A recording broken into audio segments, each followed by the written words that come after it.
We have two readings this morning. The first one is actually from the Bible. It comes from the Gospel of Matthew, one of the four narratives of the life of Jesus written in the first century of the Common Era. The story must have been a very important one to the early church, because versions of it appear 6 times in the 4 Gospels. It begins in late afternoon. A large crowd has spent the day, or in some versions 3 days, listening to Jesus teach them. When it was evening, the disciples approached Jesus and said, "This place is desolate and it's already late. Send the crowd away so that they can go to the villages and buy some food for themselves."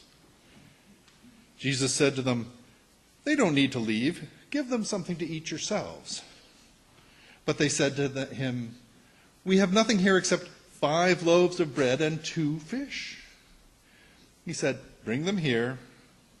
And he told the crowd to sit down on the grass, and he took the 5 loaves and 2 fish, and looking up at the sky, he gave a blessing, and breaking it apart, he gave the bread to the disciples, and the disciples gave it to the crowd.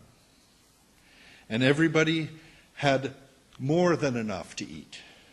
They picked up 12 baskets full of leftovers. The number of persons who had eaten came to about 5,000.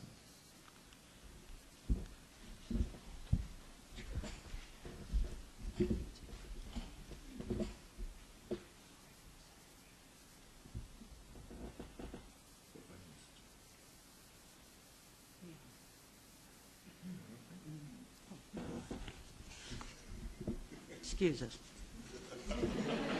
It's been a long week. The Long Loneliness by Dorothy Day. Dorothy Day lived in Oakland, California, across the bay from San Francisco at the time of the 1906 earthquake. Excuse me. In those days, they did not have big bridges, so the 2 cities were connected by ferry boats. The earthquake and resulting fire are remembered as one of the worst natural disasters in the history of the United States.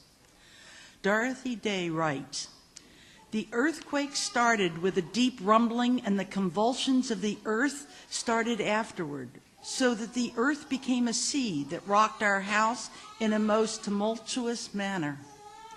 My father took my brothers from their beds and rushed to the front door where my mother stood with my sister, whom she had snatched from beside me. I stayed in a big brass bed which rolled back and forth on a polished floor. When the earth settled, the house was a shambles, dishes broken all over the floor, books out of their bookcases, chandeliers down, chimneys fallen, the house cracked from the roof to the ground. But there was no fire in Oakland. The flames and cloud bank of smoke in San Francisco could be seen across the bay, and all the next day the refugees poured over by ferry and boat. All our neighbors joined my mother in serving the homeless. Every stitch of available clothes was given away." Later, she writes, "What I remembered most plainly about the 1906 earthquake was the human warmth and kindliness of everyone afterward. For days, refugees poured out of the burning San Francisco and camped at the racetrack in Oakland. People arrived in their night clothes. There were newborn babies. Mother and all our neighbors busy from morning to night cooking hot meals. They gave away every garment they possessed. They stripped themselves to the bone in giving, forgetful of the morrow. While the crisis lasted, people loved each other."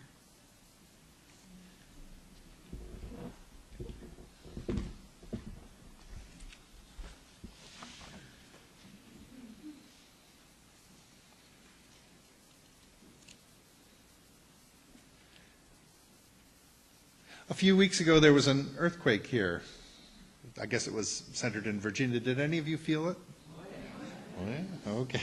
Wow. What was it like? I've been in earthquakes in California, but not really big ones. But they shook for a couple of seconds. And I remember that my initial feeling was, how do I keep myself safe? That's sort of similar with you? Dorothy Day's family stood in the doorway of their house while Dorothy lay on the bed and slid around the floor. And that's really not a good place to be, it turns out. It's lucky that she didn't get hurt. As a society, we're pretty well adjusted to the laws of physics. Gravity seems constant, and that's a good thing. When earthquakes happen, it feels like they violate the laws of physics. And though actually what's really happening is just waves are traveling through the earth, it's sort of like surfing in the ocean. And that somehow isn't expected in your kitchen. An earthquake is one of those emergency situations where the world momentarily changes. And when that sort of situation is shared by a whole community, people tend to remember it. Do you remember what you were doing on the day the earthquake struck? I've actually collected several earthquake stories from members of the congregation. They can tell me exactly where they were and exactly what they were doing at that moment. And even though it was only a moment, they'll remember that moment for an awful long time. Now, when I was back in 5th grade, a very odd thing happened. We had a blackout. That means the electric power went out and everything went dark. Now, maybe you've lost power. Maybe you lost power in the hurricane. I don't know. Anybody lose power? Okay. I know that my house up near Trenton did. But this was different. It was a perfectly clear evening, and then poof, no power. I lived up near Boston, and I was outside playing. And what happened was I came in and we ate dinner by candlelight, and I couldn't do my homework. Now, Prim has a story about being in New York City, and the elevators didn't work. So in high-rises, it's a bit of a different experience. But that was a long time ago. But it's some things you never forget. Dorothy Day's take on the Great San Francisco earthquake was really very interesting. Her memory of the event shaped her whole life. She spent years as a leader in the Catholic worker movement, a movement which was based on the principle that every person had worth and was entitled to dignity and deserved love.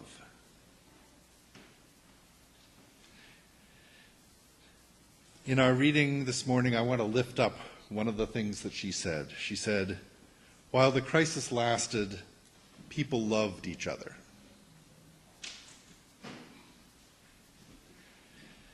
When I read the story of the San Francisco earthquake, I thought about the gospel story of the feeding of the 5,000 and the miracle of being able to take care of so many people. I'd always understood this as being one of the miracles of Jesus, where he spontaneously provided food to 5,000 folks. But rereading it, I got a different view. First, it was the disciples, Jesus' friends who traveled with him. They were the ones who had concern about the safety of the crowd. One wonders if they hadn't spoken up, would the folks have just gotten hungry and left?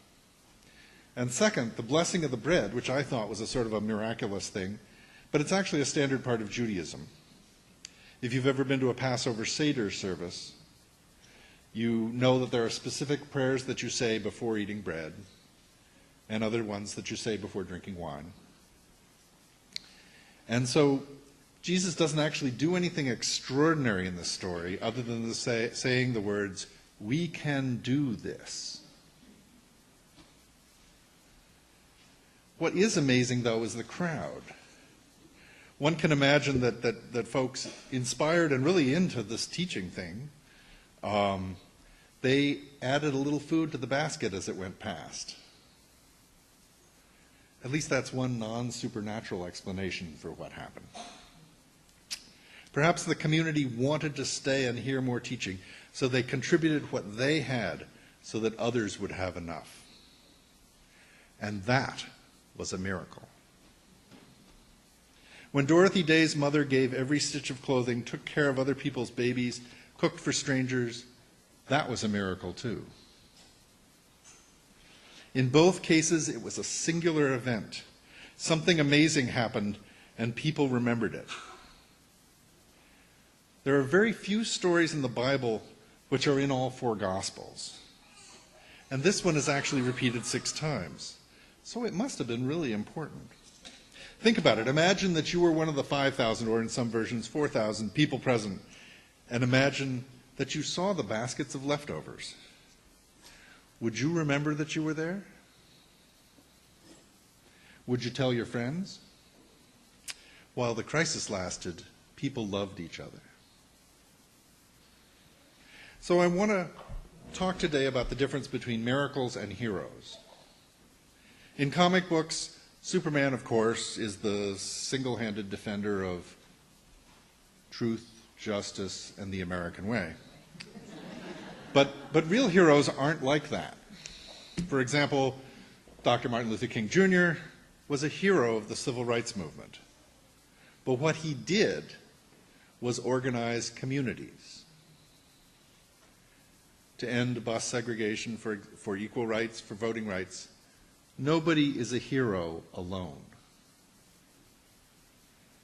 Heroes get the legends, but changing things that many thought impossible, that comes when thousands or even millions of people join in and work together. That's what causes miracles. While the crisis lasted, people loved each other. And the civil rights crisis lasted many decades. Now, exactly 10 years ago today, some very sad events happened. Some of you in the room were not born yet, and some of you were very young. But for the older ones of us, we remember that day clearly, and the days that followed. It was a national trauma. It was a world trauma. And some of the folks closest to it still have nightmares. And today, some of us are hurting. And it may be best if some of us stay away from the TV, cable, or newspaper coverage.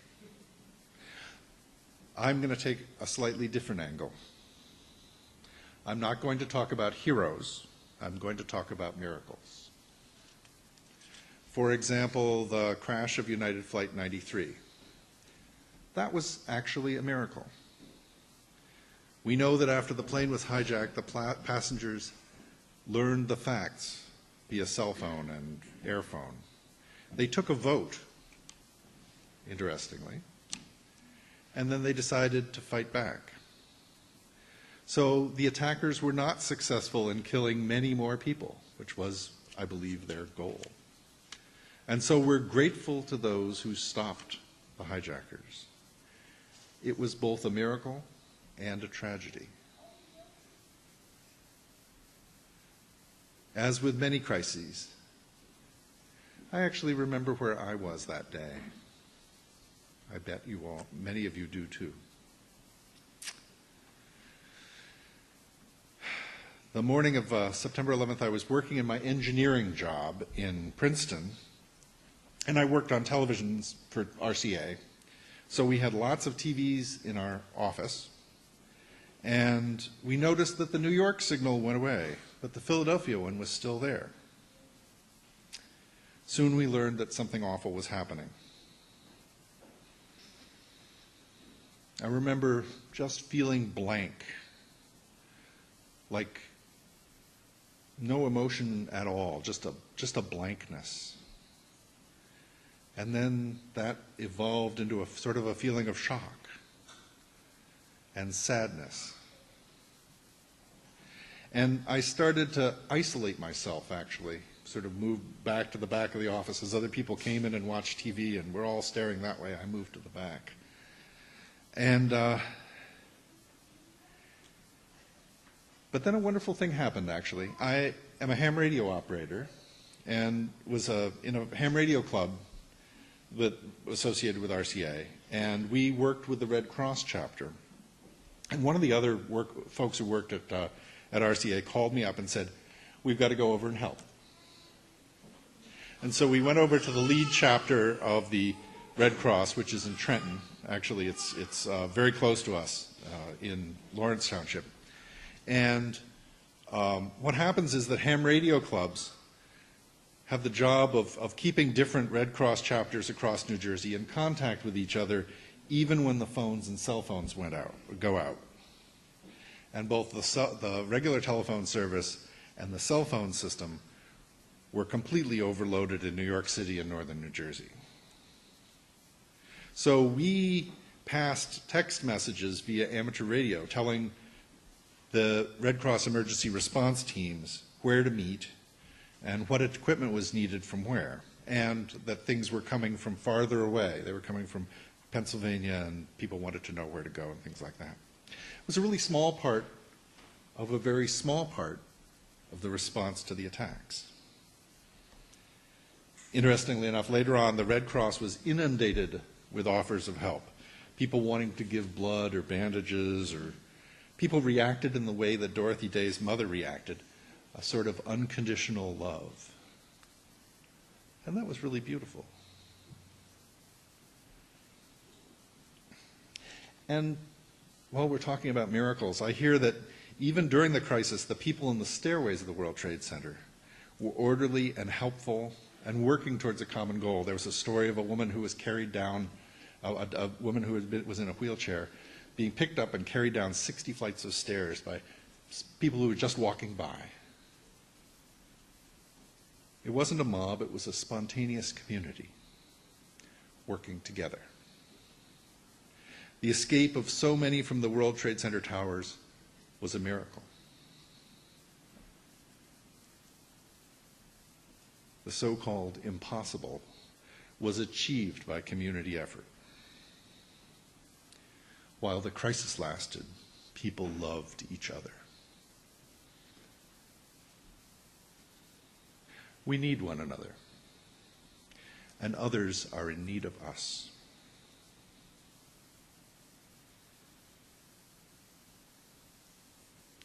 Now,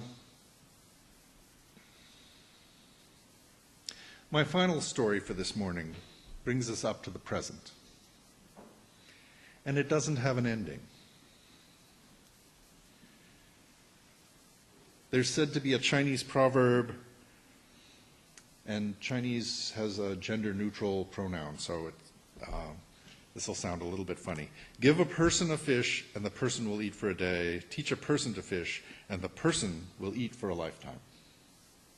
Now, there's another level of this.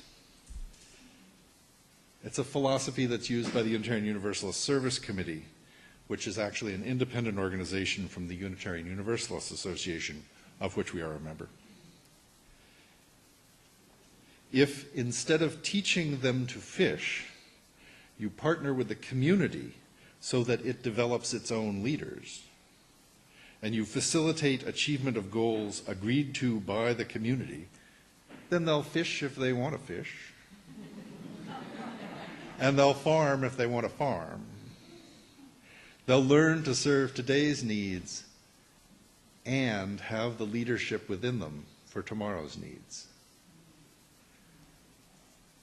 And that, we hope, is a miracle. For example, in Guatemala, the UUSC has been working with grassroots organizations to help protect water and the local environment. And you can see how this now relates back to the water communion. They've recruited expert volunteers to come down from the U.S. to train local people in testing water quality, and they've partnered with local justice organizations working to reduce pollution of public water by gold mining companies who have no requirement in Guatemala for actually remediating any damage that they do to the environment. Thanks to the UUSC expertise, local people can advocate for their own future? How can you have a community without safe water to drink? Now, it's not the same sort of heroism as a firefighter entering a burning building, but it is another step towards the goal of world community with peace, liberty, and justice for all. And just as the Catholic worker community worked for many years and continues to work to change the conversation on poverty, and, for example, the Southern Christian Leadership Conference changed the conversation on race, the UUSC is helping to change the conversation on water and corporate responsibility in the developing world and worldwide. While the crisis lasted, people loved each other, and access to clean, safe drinking water is a big crisis. We need one another. It's true that most of us will never go to Guatemala. But what happens in Guatemala affects what happens across Latin America. And what happens in Latin America affects all of us. All change is local, and all change is global. It is only when we draw our circle of community to include them and everyone that we can be part of the miracle of change.